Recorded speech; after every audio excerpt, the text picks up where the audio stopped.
Assalamualaikum warahmatullahi wabarakatuh. Waalaikumsalam warahmatullahi wabarakatuh. Bismillahirrahmanirrahim. Alhamdulillahi rabbil alamin. Wassalatu wassalamu ala ashrafil anbiya'i wal mursalin wa ala alihi wa ashabihil mujahidin at-tahirin, amma ba'du. Bersabda Rasulullah sallallahu alaihi wasallam, "Iza sarratka hasanatuka wa sa'atka sayyi'atuka fa anta mu'min." Apabila perbuatanmu yang baik menyebabkan engkau bahagia, apabila perbuatanmu yang baik menyebabkan engkau gembira, dan perbuatanmu yang jahat menyebabkan engkau jadi susah, itulah tanda bahwa di hatimu masih ada iman. Artinya, belum tentu orang yang berbuat baik merasa bahagia dengan kebaikan yang dikerjakannya. Dan tidak selamanya orang yang berbuat jahat sanggup menyesali perbuatan jahatnya. Oleh karenanya, apabila iman masih ada, apabila hati masih hidup, perbuatan yang baik menyebabkan orang gembira, perbuatan yang jahat menyebabkan orang susah dan gelisah hatinya. Ini mengandung pelajaran. Sekali kita berbuat baik, jangan sekali-kali menyesali kebaikan itu. Sebaliknya, satu kali kita melakukan kesalahan, hendaknya selalu menyesalinya. Kadang-kadang dalam kehidupan, karena orang tempat kita berbuat baik itu rupanya membalas air susu dengan air tuba, kita lalu menyesali kebaikan. Lahirlah kata-kata, "Nyesal saya nolong dia." Ibarat pepatah katanya, nolong anjing kejepit. Waktu kejepit setengah mati kita tolongin, begitu selesai dia dari kejepitnya, malah kita digigitnya. Saudara hadirin yang saya muliakan, dalam kehidupan sehari-hari barangkali ini kena filsafat yang disebut dorong mobil mogok. Ketika mobil mogok setengah mati kita dorong, begitu mesin hidup ditinggalkannya kita di belakang.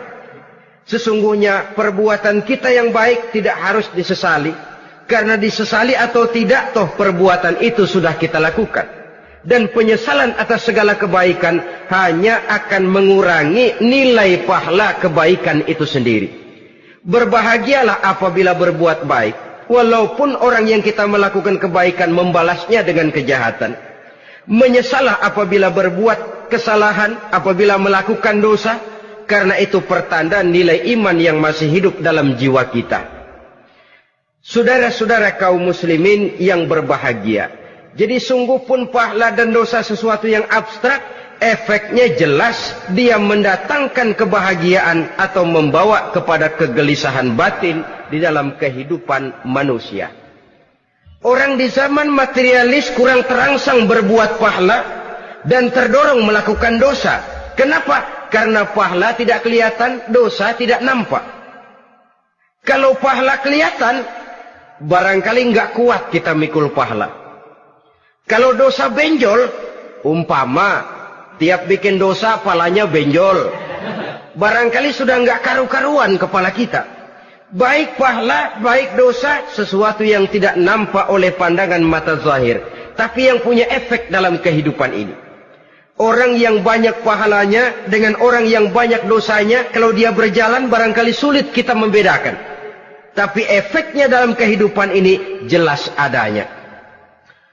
Sesuatu yang bernama pahala kita perlukan, karena hidup tidak berhenti hingga di sini. Sesuatu yang bernama dosa harus kita hindarkan, karena ada kelanjutan sesudah hidup yang sekarang ini. Kehidupan dari satu pertanggungan jawab.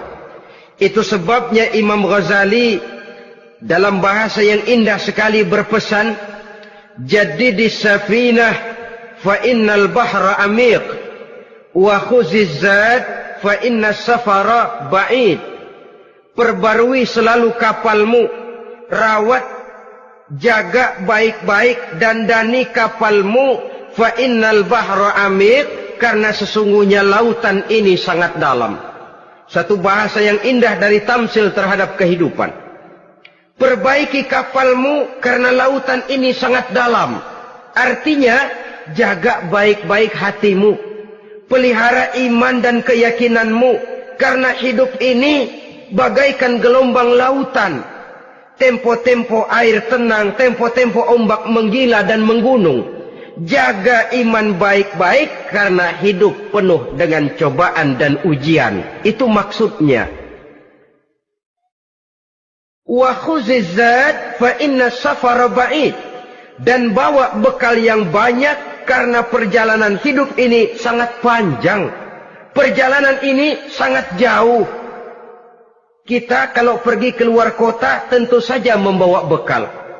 Makin jauh kota yang akan kita tuju, makin banyak bekal yang harus kita bawa.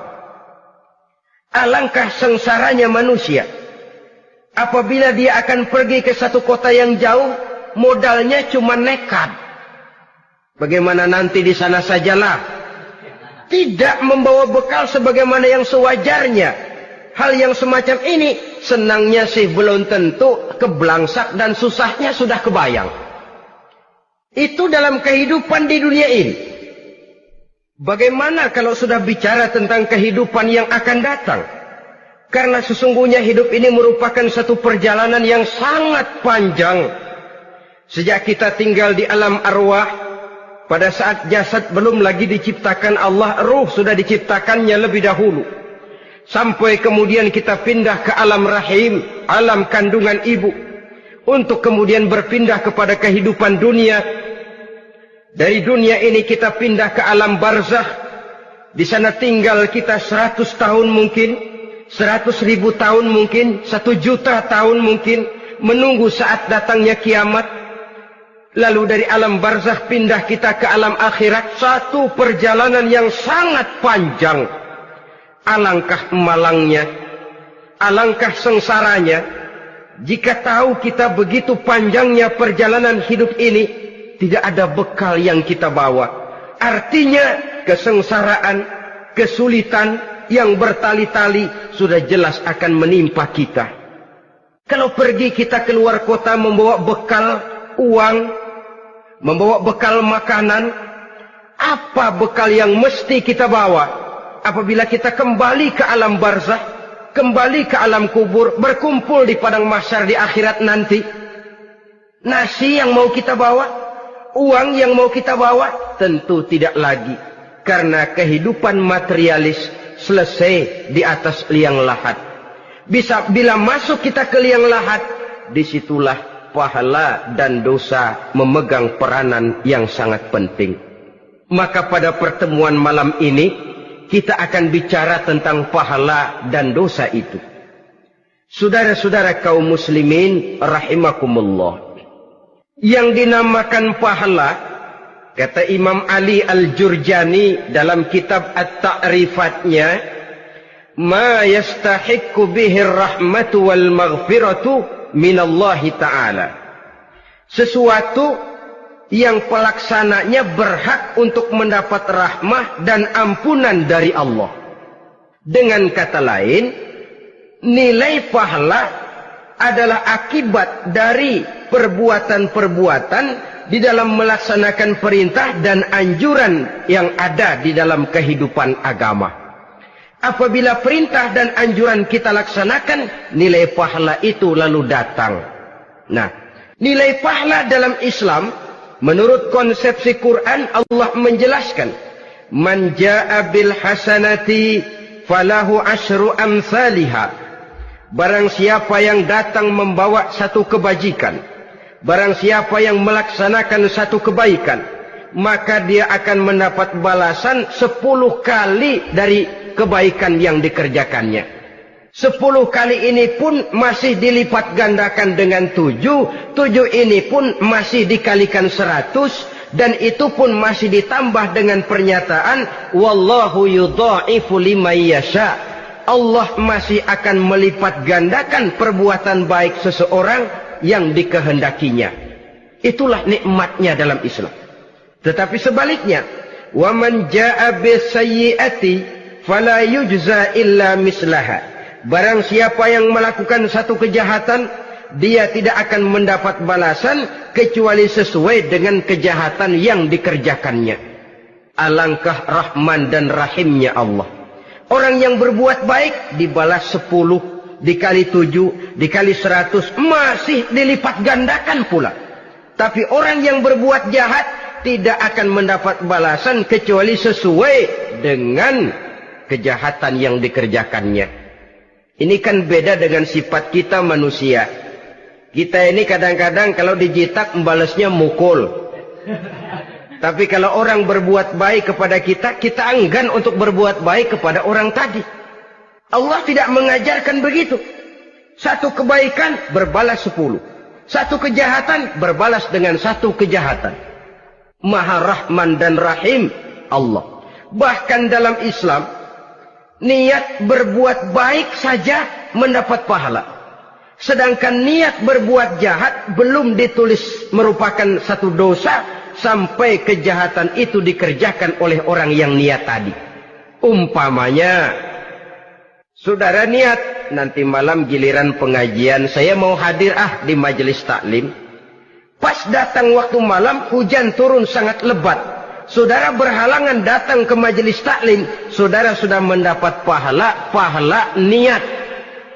Tapi saudara niat, nanti malam kalau turun hujan, saya mau bongkar rumahnya si fulan, saya mau curi seluruh harta bendanya.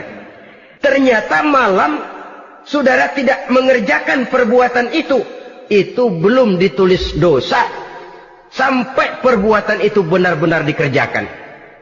Tapi lalu jangan macam-macam, kalau begitu niat aja yang baik biar nggak usah dikerjain.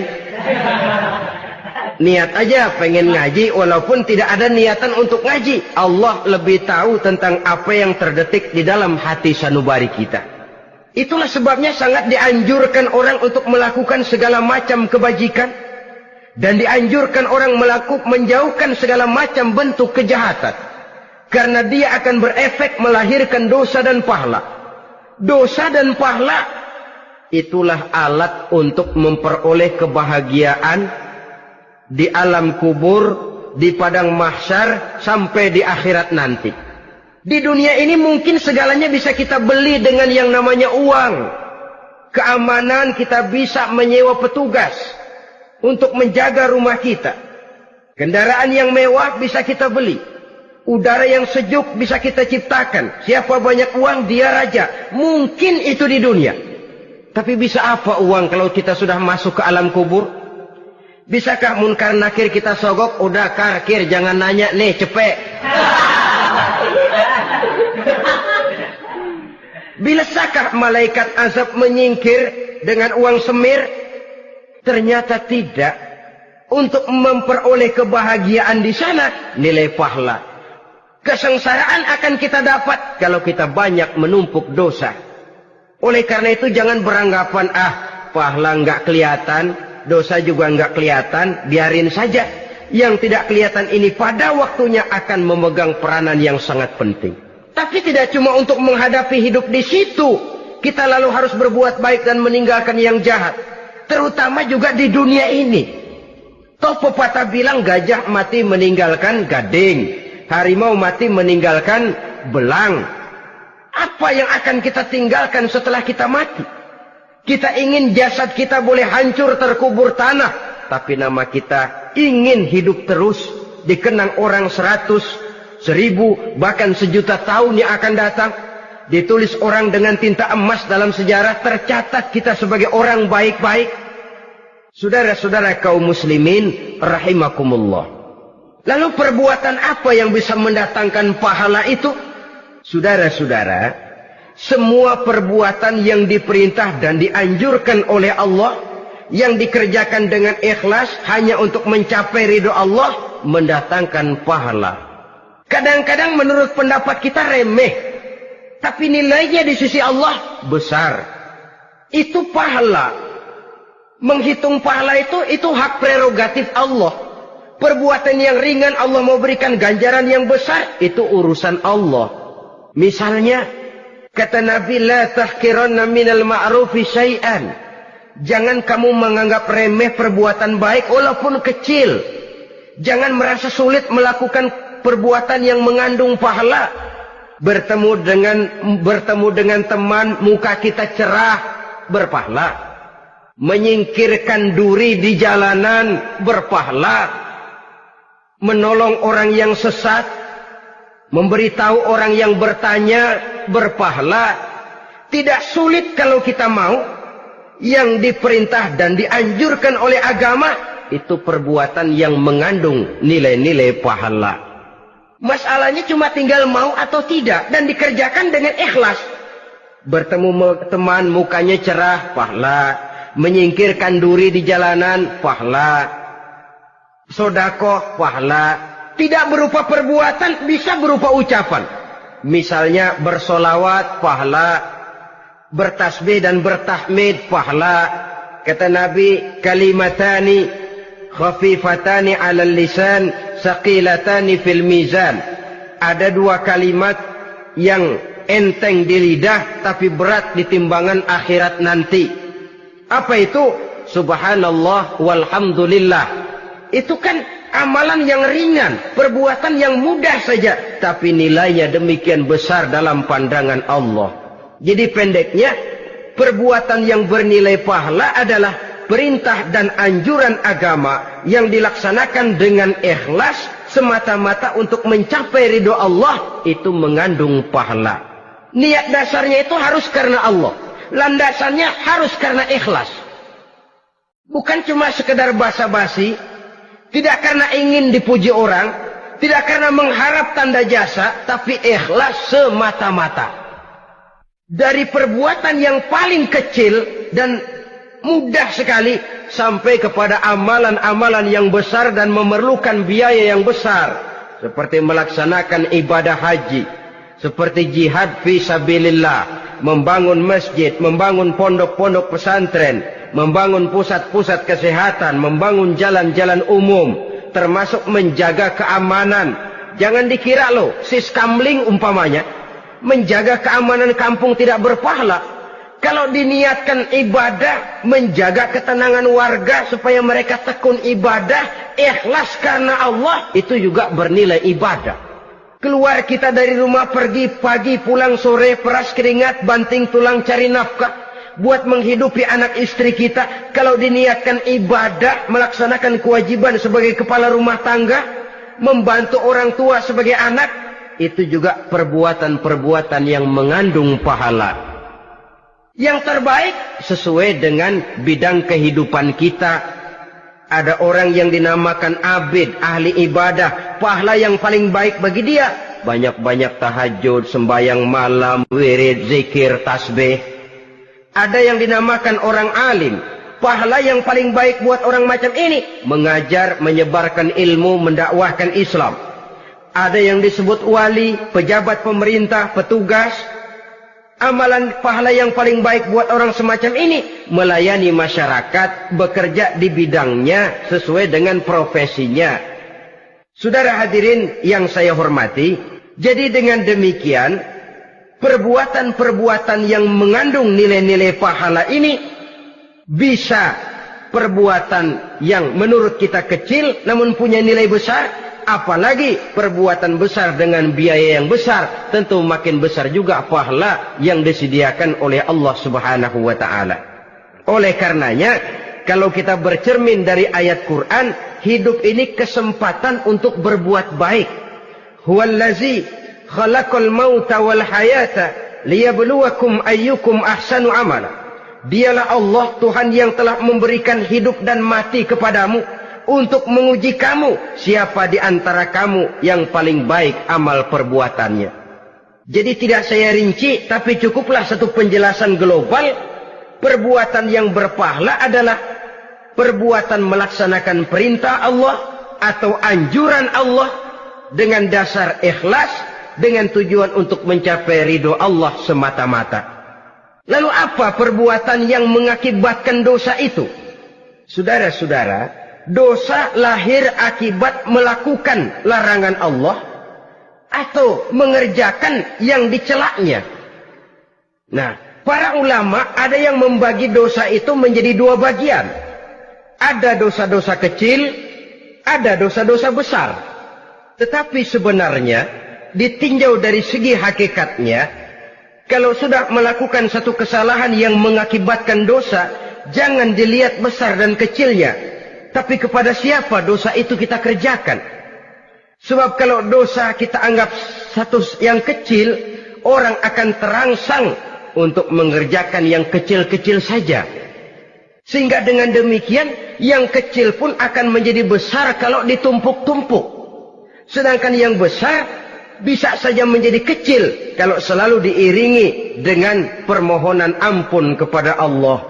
Itu sebabnya para ulama sufi, orang-orang tasawuf mengatakan, la saghair ma'al istimrar, wala kabair ma'al istighfar. Tidak ada dosa yang kecil kalau dikerjakan terus-menerus. Dan tidak ada dosa yang besar kalau digempur tiap saat dengan perbuatan istighfar atau memohon ampun kepada Allah Subhanahu wa ta'ala. Cuma saja pada umumnya, karena dosa-dosa kecil itu lebih mudah taubatnya, dan ada janji Nabi, barang siapa yang meninggalkan dosa-dosa besar akan diampuni dosa-dosanya yang kecil-kecil. Oleh karena itu, pada kesempatan ini kita akan juga bicarakan apa saja yang termasuk klasifikasi dosa-dosa besar, dengan harapan kita bisa menjaga diri, menyelamatkan diri, jangan sampai terjatuh ke dalam dosa-dosa yang besar tadi. Tetapi bukan berarti kita harus terangsang melakukan dosa-dosa yang kecil. Biarin kecil ini, tobatnya gampang. Dosa kelas teri. Dosa itu kan tidak kelihatan. Lalu terangsang melakukan perbuatan dosa-dosa walaupun kecil, kalau berlarut terus-menerus dia akan tumbuh menjadi dosa yang besar. Oleh karenanya jangan sampai mengundang pengertian kalau kita membicarakan dosa-dosa yang besar lalu terangsang melakukan dosa-dosa yang kecil. Karena bagaimanapun juga dosa kecil dan dosa besar sama dalam arti kepada Allah kita melakukan kesalahan. Dan dosa yang kecil pun kalau bertumpuk, dia akan menjadi banyak. Saudara-saudara kaum muslimin rahimakumullah. Ada beberapa jenis dosa-dosa besar. Jenis yang pertama, asyirku billah. Syirik atau menyekutukan Allah. Dari sekian deretan dosa-dosa besar, syirik ini merupakan bapak moyangnya dosa. Dedengkotnya dosa itu syirik, menyekutukan Allah. Bahkan dosa yang lain Allah masih mau mengampuni. Tapi kalau sudah syirik, menyekutukan Allah, itu sudah satu dosa yang tidak berampun sama sekali. Oleh karena itu tepat pesan Imam Ghazali tadi. Jadi di safinah fa innal bahra amik. Jaga iman, pelihara akidah, dandani kapal. Karena hidup ini gelombang lautan sangat dalam, hidup banyak cobaan. Di dalam hidup di zaman sekarang ini, saudara bisa perhatikan, di mana tensi ekonomi tinggi, lapangan kerja sulit, persaingan hidup makin tajam, sifat egois dan individualis tumbuh di mana-mana, rasa solidaritas sosial menurun, sifat gotong royong musnah, orang mudah potong kompas, potong jalan, ingin cepat kaya, ingin cepat naik pangkat, ingin dapat kedudukan. Kadang-kadang akidah pun terjual, akidah pun musnah, jatuh ke jurang syirik pun tidak jadi soal. Itu yang kita khawatirkan. Kalau dosa-dosa yang lain Allah masih mau mengampuni, tapi kalau sudah jatuh kepada syirik, Allah sama sekali tidak akan memberikan ampun. Dalam kaitan dengan ini barangkali tepat sinyalemen Imam Ali itu. Andai kata kemiskinan merupakan satu kepribadian, saya akan membunuhnya lebih dahulu. Artinya memang kemiskinan ini sering mendorong orang kepada jurang kemusyrikan. Tidak tahan menghadapi godaan perut akibat tensi ekonomi yang tinggi, lapangan kerja yang sulit. Iman pun jadilah ditukar dengan 3 liter beras. Akidah pun jadilah dibarter dengan 3 bungkus supermi, dengan pakaian bekas, dengan obat-obatan. Tidak jadi soal baginya mengejar kebahagiaan yang relatif singkat dengan mengorbankan kebahagiaan yang abadi. Persis ibarat pepatah, nyari jarum kampak hilang. Mencari sesuatu yang kecil, yang besar jadi sia-sia. Membela perut, mengorbankan akidah. Na'udzubillah summa na'udzubillah. Saudara-saudara kaum muslimin rahimakumullah. Ini fakta. Ini kenyataan.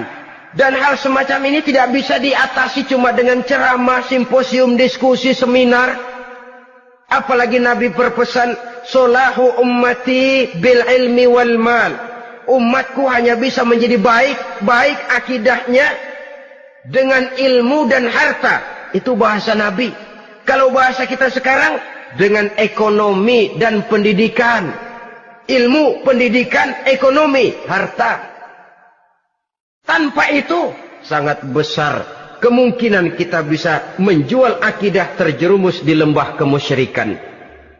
Maka terutama kepada saudara-saudara saya, muslimin yang terpencil jauh dari kota-kota besar, yang kadang dalam kehidupan seharinya imannya sering digoda oleh supermi, akidahnya sering ditantang oleh pembagian beras, pakaian-pakaian bekas, obat-obatan dan sebagainya. Jaga dan bentengi akidah kita. Lebih baik nyawa berpisah dari badan, asal iman jangan berpisah dari hati. Kepada adik-adik saya para remaja, para pemuda di kota-kota besar, yang iman dan akidahnya sering ditantang dengan minuman-minuman keras, fasilitas-fasilitas yang menghanyutkan, yang secara terarah dan praktis sedikit demi sedikit menggiring kita untuk keluar dari nilai-nilai akidah. Hati-hati, jaga baik-baik, sebab intan paling mahal, mutiara paling berharga, tidak lain nilai iman ini. Tergelincir kita daripadanya, jatuh ke lembah kemusyrikan, jatuh ke satu dosa yang teramat besar, yang Allah tidak akan pernah memberikan ampun lagi. Ini dosa besar yang pertama. Yang kedua, qatlun nafsi illa bilhaq, membunuh orang tanpa alasan yang benar. Di zaman kesulitan ekonomi kadang-kadang orang mudah nekat. Tengok saja, kadang-kadang karena pasal uang 100-200 perak saja nyawa bisa melayang. Kadang-kadang karena urusan yang remeh, salah omong, salah ambil, salah ucap, salah pegang, nyawa bisa jadi melayang. Alangkah murahnya nyawa, seakan-akan kita yang punya. Padahal nyawa itu hak milik Allah. Tidak pantas kita merampasnya, tidak pantas kita menghilangkannya dari jasad seseorang. Oleh karenanya, membunuh orang merupakan satu dosa yang sangat besar. Jangankan kepada orang yang seakidah, orang yang lain akidah saja pun, kalau dia hidup berdamai, rukun, berdampingan, kita harus melindungi. Apatah lagi teman seakidah sendiri. Saudara-saudara kaum muslimin rahimakumullah. Pantas kalau Nabi menyatakan, apabila dua orang Islam sudah saling berkelahi, berbunuh-bunuhan, al-qatil wal maqtul finnar, yang membunuh dan yang dibunuh dua-duanya sama-sama masuk neraka. Sahabat heran, ya Rasul, kalau yang membunuh masuk neraka sih wajar, tapi yang terbunuh kok neraka juga, kenapa? Kata Rasul, sebenarnya dia juga cuma sudah niat untuk membunuh, cuma keduluan saja. Andai kata dia tidak terbunuh, tentu dia yang akan membunuh. Saudara-saudara kaum muslimin rahimakumullah, Islam sesuai dengan namanya adalah agama damai. Kita tidak boleh mencari-cari musuh, walaupun tidak boleh lari kalau bertemu musuh. Oleh karenanya, pantang seorang muslim menimbulkan benih keonaran menjadi biang kerok buat lingkungannya. Sesuai dengan namanya, seorang muslim adalah seorang yang dalam hidup senantiasa berusaha menebarkan salam, menebarkan kedamaian, ketenangan dan ketentraman. Dengan prinsip, musuh jangan dicari, bertemu pun jangan lari. Yang ketiga, termasuk dalam kelompok dosa besar ini, syurbul khamr, meminum minuman keras. Termasuk di dalam kata khamr ini ganja, morfin, narkotik. Sebab apa? Jenis minuman semacam itu tidak hanya merusak keadaan sekarang, tapi sekaligus merusak kehidupan yang akan datang. Kalau itu jatuh di tangan generasi muda, artinya kan merusak kehidupan masa depan daripada suatu bangsa.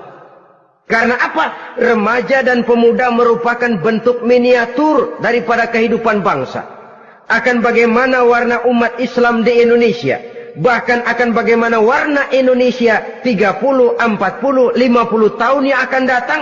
Remaja sekarang jawabannya. Kalau remaja kita sekarang ini kerjanya cuma bisa nyekek botol, insya Allah bangsa Indonesia 30-40 tahun yang akan datang akan tumbuh menjadi bangsa teler. Tidak banyak yang bisa kita harapkan. Remaja adalah gambaran masa depan dari satu bangsa, dari satu umat. Dan remaja itu di dalam dirinya secara fitrah terkumpul semua bakat, terdapat semua kemungkinan. Kita ini lahir membawa sifat pemimpin, tapi juga membawa sifat pengacau. Kita ini ada bakat jadi orang jujur, ada bakat jadi pengkhianat. Kita ini ada bakat menjadi orang baik-baik, kita juga punya bakat jadi biang kerok. Kita kemungkinan bisa jadi pemimpin bangsa, tapi juga bisa menjadi pemimpin bangsat.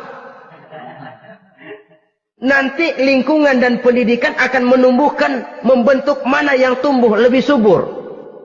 Kalau lingkungan dan pendidikannya lebih banyak bercerita tentang kejujuran, maka nilai kejujuran yang akan tumbuh lebih banyak dalam jiwanya. Dan insya Allah diharapkan dia akan menjadi manusia yang jujur di kelak kemudian hari nanti. Dan masalah minuman keras ini sebenarnya berkait. Kita tidak bisa cuma menyalahkan remaja saja, menyalahkan pemuda saja. Karena bagaimanapun masalahnya kompleks. Menghancurkan sesuatu tanpa melihat kausalnya, tanpa melihat sebab akibatnya kan sama juga bohong. Kemungkinan karena broken home, kemungkinan karena pergaulan, kemungkinan karena kurang perhatian orang tua, kemungkinan karena akibat bacaan, tontonan, atau fasilitas berupa dibukanya pabrik-pabrik minuman keras, dijualnya minuman-minuman keras, di warung-warung yang remang-remang, yang memberikan kenikmatan, kebahagiaan dan kebanggaan tersendiri, sehingga akhirnya orang terangsang untuk datang dan minum di sana. Pada dasarnya memang sepele, cuman minum, nggak ngerugiin orang lain kan? Iya, pada waktu minum. Tapi dikala sudah mabuk, out of control, apapun bisa kita lakukan. Yang kita ucapkan kita tidak sadari lagi, yang kita kerjakan tidak kita sadari lagi. Dikala itu segala macam kejahatan bukan sesuatu yang tidak mungkin untuk kita laksanakan. Nggak ngerugiin orang lain, memang pada saat mau minum. Tapi begitu minum, mabuk, kita bisa merugikan orang lain. Setidaknya merugikan diri sendiri. Pertumbuhan IQ menjadi lemah, semangat kehidupan hilang, gairah kerja menurun, kalau tidak ada sama sekali. Lalu apa yang bisa kita lakukan di dalam kehidupan? Dan akan lebih celaka kalau ini menimpa kehidupan generasi muda kita. Kadang-kadang yang ironi ya, kalau yang orang tuanya mampu barangkali masih tertolong. Tapi yang orang tuanya kondisi ekonomi lemah masih kepengen teler juga. Orang tuanya nggak mampu masih pengen mabuk. Dari ganja, morfin nggak dapat, akhirnya kaleng cet diisepin. Yang penting kan bisa teler, mendatangkan satu kebahagiaan tersendiri. Itu sebabnya memang satu kejahatan menurut teori polisi ya hanya bisa terjadi karena faktor N dan K, niat dan kesempatan. Niat ada, kesempatan ada, jadi orang jahat. Kurang salah satunya, biasanya kejahatan terbendung. Niat ada, kesempatan tidak ada, sulit berbuat jahat. Kesempatan ada, niat tidak ada, tidak mungkin orang jahat. Tapi yang paling dominan sebenarnya niat. Kalau niat sudah kuat, kesempatan bisa dicari. Kesempatan bisa diciptakan. Biar Hansip nongkrong, ditungguin lengahnya. Iya biarin. Jam 11 sampai jam 2. Matanya melotot. Jam 3 dia mulai ngulet, ngempet. Nah, di saat itu saya masuk ke rumahnya. Kalau niat kuat, kesempatan bisa diciptakan. Dan kalau sudah niat, ini masalah hati. Kalau sudah masalah hati, menyangkut soal moral. Moral artinya sudah masuk kepada kehidupan agama. Saudara-saudara kaum muslimin rahimakumullah. Yang keempat yang termasuk jenis dosa besar, az-zina, perbuatan zina. Di zaman pergaulan bebas dengan prinsip free love, free sex ini, tengok sudah berapa banyak gadis-gadis bergelimpangan jadi korban. Berapa banyak bayi-bayi yang lahir ke dunia tanpa tahu kemana dia mesti memanggil bapak. Apakah deretan jumlah korban ini masih harus bertambah lagi? Paling tidak, biarlah yang sudah jadi korban, tapi jangan bertambah lagi hendaknya. Masing-masing kita berupaya menahan diri. Termasuk dalam kategori zina ini, yang merupakan cabang-cabangnya, liwat, homoseks, lesbian, masturbasi. Bahkan masturbasi itu termasuk jenis zina tangan. Dan itu juga merupakan satu dosa. Di samping dosa juga merusak diri. Karena bagaimanapun juga dia akan mengurangi kemampuan daya pikir seseorang. Maka agama memberikan jalan keluar. Pesan Nabi, ya ma'syara syabab, man istata'a minkumul ba'at falyatazawwaj.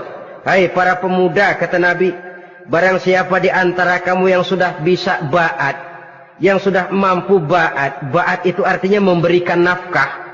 Baik nafkah zahir maupun nafkah batin, falyatazawwaj, maka hendaklah dia kawin. Jadi yang maksud ba'at ini ya nafkah zahir, ya nafkah batin. Kita kadang-kadang cuma bisa ngasih nafkah batin saja sudah merasa pokoknya kan saya sanggup untuk kawin, lalu kawin tanpa kehilangan, dengan kehilangan pertimbangan. Saudara-saudara, wa in lam yastati', adapun kalau dia belum mampu, fa alaihi bisyam, hendaknya dia banyak puasa. Fa innahu lahu wija, karena puasa itu akan merupakan benteng jangan sampai orang memperturutkan hawa nafsunya. Andai kata puasa belum hobi, banyaklah olahraga para pemuda, para remaja. Karena dengan olahraga, pemikiran untuk memperturutkan hawa nafsu agak sedikit terkendali dan energi tersalurkan dalam bentuk yang positif. Pendeknya kreatif, banyak kegiatan.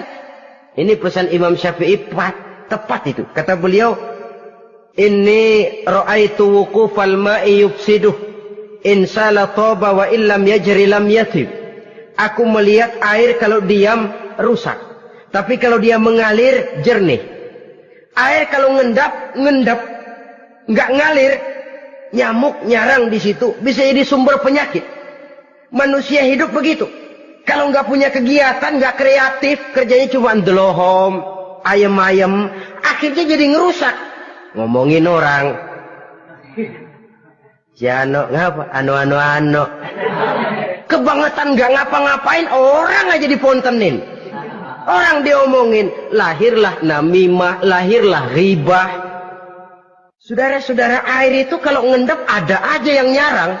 Tapi kalau dia ngalir, orang ada kesibukan, insya Allah dia tidak akan jatuh kepada sesuatu yang bisa mengundang dosa. Isilah waktu dengan hal-hal yang bermanfaat.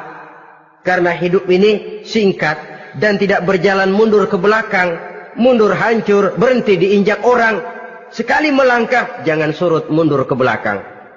Homoseks. Terlepas dari penyakit kejiwaan. Sekarang ini kan sudah ada persatuan kaum gay katanya. Meminta perlakuan yang sama dan agar dibolehkan kawin sesama mereka. Secara manusiawi boleh. Secara manusiawi kita hargai mereka. Tapi dari kacamata agama, ini jelas merupakan penyimpangan. Dan penyimpangan merupakan suatu dosa. Terlepas dari pertimbangan manusiawi. Jangan karena terlalu memperturutkan suara manusiawi, lalu kita mengesampingkan agama. Termasuk lesbian, wadon karo wadon. Kalau homo itu kan lanang karo lanang katanya. Saudara-saudara kaum muslimin rahimakumullah. Ini bukan penyakit baru. Liwat, homoseks sudah dikenal dari zamannya Nabi Lut. Laki dengan laki. Lesbian dari zaman istrinya Nabi Lut. Terlepas dari penyakit kejiwaan, dari segi agama, ini merupakan penyimpangan dan merupakan dosa yang besar. Yang kelima, yang termasuk jajaran dosa kelas kakap, qazful mu'minina wal mu'minat, menuduh orang mukmin yang baik-baik, laki atau perempuan, melakukan perbuatan zina sehingga hancur namanya di masyarakat. Ini merupakan satu perbuatan dosa yang sangat besar dan sangat dimurkai oleh Allah. Saudara-saudara kaum muslimin rahimakumullah. Oleh sebab itu tentang masalah ini, kalau memang tidak ada saksi, jangan sembarang kita enteng lidah menuduh orang lain berbuat zina, menuduh orang lain berbuat serong. Dosanya kelewat besar di dalam kehidupan. Karena apa? Mencari harga diri itu berat. Memelihara kehormatan diri jauh lebih berat. Satu kali orang dihancurkan namanya di masyarakat, dia akan terisolir jadinya. Oleh karenanya, berlindung kita kepada Allah. Jangan sampailah dihinggapi oleh sifat ini. Karena sentimen kita kepada seseorang, karena hasad kita kepada seseorang, tidak senang melihat orang lain lebih maju, lalu lidah ini seenaknya saja mengucapkan kata. Padahal sanksi dan resikonya sangat besar. Yang kita tuduh barangkali mendapat pahala dari Allah. Kita sendiri yang menuduh tanpa saksi, tanpa alasan yang benar, mendapat dosa yang sangat besar. Saudara-saudara, memang kadang-kadang aneh dalam hidup ini. Seorang pelacur biasanya bisa menjaga mulutnya di masyarakat. Kata-katanya baik, sopan. Kenapa? Karena mulut yang satu sudah tidak terjaga.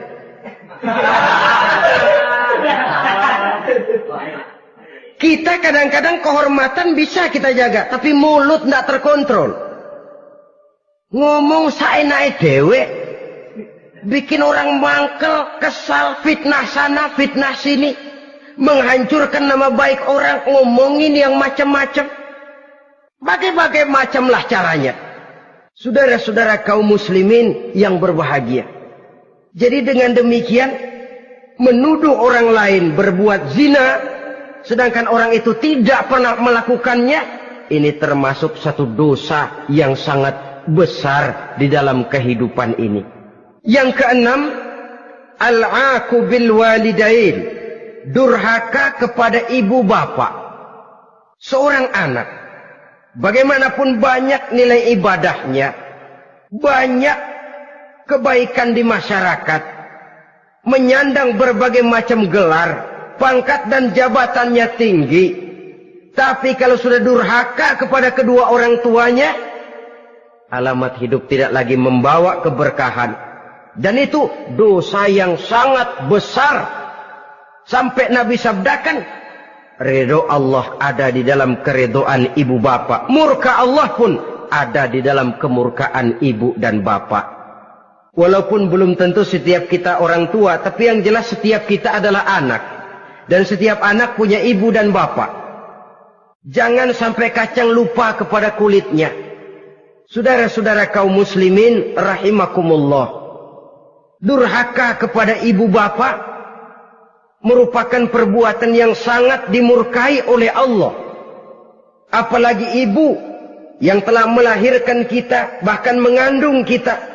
Begitu juga bapak yang telah berusaha peras keringat banting tulang untuk mengasuh membesarkan kita. Tidak ada perbuatan baik yang kita lakukan untuk bisa menebus kebaikan daripada ibu dan bapak kita. Setidaknya kalau belum bisa berbuat baik kepadanya, kepada keduanya, janganlah menyakiti hati keduanya. Itu saja dulu yang harus dijaga. Kadang-kadang sudah berbuat baik enggak, nyakitin melulu. Sudah nyenangin belum bisa, saban sehari nyakitin saja.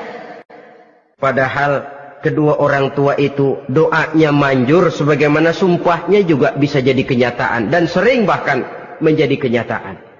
Sampai ibu bapak sudah wafat, sudah meninggal sekalipun, kewajiban berbakti masih harus terus dilakukan oleh seorang anak. Lalu yang ketujuh, at-tawalli yaumaz zahfi, berpaling pada hari pertempuran. Orang sedang sibuk-sibuk menghadapi musuh, maksudnya berjuang membela agama ini, dia lari menyelamatkan diri. Pengecut, mental munafik. Ayo, kalau demi agama, mari kita maju ke depan. Allahu Akbar. Yang besar Allah, yang lain kecil semua. Maju. Orang lain maju serentak, dia mundur jauh ke belakang. Mental munafik, mental calo istilah sekarang ini. Oh, itu calo, mental calo. Tuhan gedek banget itu. Coba ya, calo itu paling sibuk nyuruh penumpang naik. Tapi sementara penumpang naik sampai ke tempat tujuan masing-masing, calonya nggak kemana-mana, diem aja di situ. Cuma orang aja disuruh naik. Saudara-saudara, kerja bakti. Orang turun ke comberan, dia naik ke tempat tidur. Mundur di hari pertempuran, menyebabkan orang lain gugur, dia sendiri menyelamatkan diri. Mental pengecut, mental munafik, itu merupakan dosa yang sangat besar. Saudara-saudara kaum muslimin rahimakumullah. Itu sebabnya agama itu memerlukan keberanian. Memang, tapi bukan keberanian yang tanpa perhitungan. Sebab berani tanpa berhitung namanya berani babi. Kita berani kalau benar, kita harus takut kalau salah. Jangan dibalik. Salah berani, nekat namanya. Benar takut, pengecut namanya. Orang yang pengecut adalah orang yang takut membela kebenaran. Orang yang nekat sesungguhnya udah salah nggak malu lagi. Udah salah nekat lagi. Merasa rugi berbuat kebaikan, puas kalau berbuat kejahatan. Padahal Nabi pesan, siapa yang berbuat dosa sambil tertawa, nanti dia akan masuk neraka sambil menangis. Karena itu dipesan pula di dunia ini, sering-seringlah mencuci mukamu dengan air mata taubat. Cuci lidahmu dengan zikir kepada Allah. Bersihkan hatimu dengan air ikhlas. Saudara-saudara kaum muslimin rahimakumullah. Kan ada toh orang berbuat baik nggak gembira. Tapi berbuat jahat malah puas. Atau sama saja orang lain berbuat baik, hatinya kesel. Orang lain berbuat jahat, dia malah mendukung. Atau orang lain tergelincir berbuat jahat, dia malah girang. Ini kan tidak objektif. Karena yang berbuat baik, orang yang dia keselin, dia nggak seneng. Tetapi karena yang berbuat jahat, orang yang dia senengin, dibenerin juga. Itu nggak objektif namanya. Mundur di hari pertempuran pada saat saudara-saudara kita sedang menghadapi musuh, sikap pengecut yang sangat dibenci Allah. Yang kedelapan, termasuk kelompok dosa besar, aklu malil yatim, makan harta anak yatim. Kadang-kadang ada orang mengeksploitir loh nasib anak-anak yatim. Karena biasanya para dermawan peka kalau mendengar nasib yatim, memberikan santunan. Si yatim belum makan, yang ngurusin udah pada kenyang. Mengeksploitir, memakan harta anak yatim termasuk dosa yang sangat besar. Sehingga Nabi pesan, ana wa kafilul yatim kahataini yaumal qiyamah. Aku dan orang yang menyantuni anak yatim seperti dua jari ini di hari kiamat. Rumah yang paling dimuliakan Allah adalah rumah yang di dalamnya ada anak yatim yang hidupnya dihormati. Hidupnya disantuni, keperluannya dicukupi. Maaf saja, tahap kita menyantuni anak yatim ini baru tahap setahun sekali. Kalau Muharram kita agungkanlah, kita besarkan. Lebaran yatim katanya. Kita kumpulkan dana, kita usap kepala yatim, kita kumpulkan beras. Kita bagikan hari itu. Perkara bulan depan kelaparan, kita tutup kuping. Perkara bulan berikutnya dia kelaparan, kita masa bodoh. Bahwa di bulan Muharram kita santuni yatim piatu itu sudah baik. Tapi akan lebih baik lagi kalau kita sanggup menjadi bapak asuh mereka, memikirkan sekolah mereka, ada kontinuitas. Kalau mereka diasuh oleh orang lain, lalu bertukar agamanya, berpindah akidahnya, kita ngomel habis-habisan. Tapi kita ada kemampuan, kita tidak mau berbuat semacam itu. Ya sama juga bohong namanya. Saudara-saudara kaum muslimin rahimakumullah. Orang yang menyantuni yatim mendapat pahala besar. Tapi orang yang mengkorup harta anak yatim, dosanya juga sangat besar.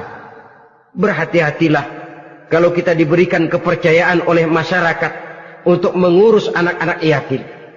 Karena pahalanya besar, resikonya juga besar. Yang kesembilan, syahadatuz zur, sumpah palsu. Sebab sumpah palsu ini menggunakan nama Allah untuk sesuatu yang tidak benar. Nama kita saja dibawa untuk yang tidak benar, kita jengkel. Nama kita dipalsukan untuk sesuatu yang tidak baik, kita kadang-kadang jengkel, tidak puas jengkel, menuntut melalui saluran hukum. Kenapa? Nama saya dicatut. Bagaimana lagi kalau nama Allah kita pakai untuk bersumpah, sumpahnya palsu, menguntungkan kita, merugikan orang lain, Allah murka betul. Maka sumpah palsu termasuk deretan dosa-dosa besar. Apalagi yang ke-10, aklur riba, makan riba alias renten. Ini kan yang cepat mendatangkan uang. Kadang-kadang kalau yang bikin riba itu orang awam barangkali, ya masih kita maklumin. Kadang-kadang penyakit ini datang menimpa mereka juga yang kita kenal kebaikannya. Bahkan suka datang ke musola, rajin ke masjid kadang-kadang. Riba masih dimakannya. Karena cara cari duit paling enak. Duit utuh tambahnya terus masuk. Na'udzubillah summa na'udzubillah. Itu yang diibaratkan dalam perjalanan Mi'raj waktu Nabi diperlihatkan neraka. Orang perutnya sebesar rumah dililit ular. Diseret-seret itu hancur perutnya. Dibulatkan lagi, diseret lagi, hancur lagi. Dibulatkan lagi, terus menerus begitu. Dia berteriak, mengerang, mengeluh, mengadu kesakitan. Nabi tanya, itu apa Jibril? Itu contoh dari umatmu yang suka makan riba Muhammad. Makan renten. Saudara-saudara, ini kan mencekik leher orang. Orang sedang kesulitan. Kelihatannya sih baik, menolong. Tapi di belakang menolong itu nyekek. Di belakang nolong itu nyekek. Dan nyekek itu sebenarnya tujuan utamanya. Orang yang menjalankan riba pada dasarnya tidak punya perikman kemanusiaan kok. Kalau dia kelihatannya mau menolong, kelihatannya motifnya mencari untung di belakang itu. Jauh dari kemanusiaan. Yang ke-11, saudara-saudara, termasuk jajaran dosa besar itu qat'ur rahim, memutuskan silaturahmi. Marah, hobi sama marah. Kalau 3 hari nggak marahan sama orang, ngebet palanya. Selalu nyari gara-gara. Kalau udah marah berlaku perpanjangan waktu. Tahun, 2 tahun, kadang-kadang seumur hidup. Saudara hadirin yang saya muliakan. Apalagi mengurangi timbangan termasuk kelas dosa besar. Makan suap termasuk dosa besar. Semir menyemir dosa besar. Apalagi bunuh diri. Nah ini, bunuh diri dosa besar.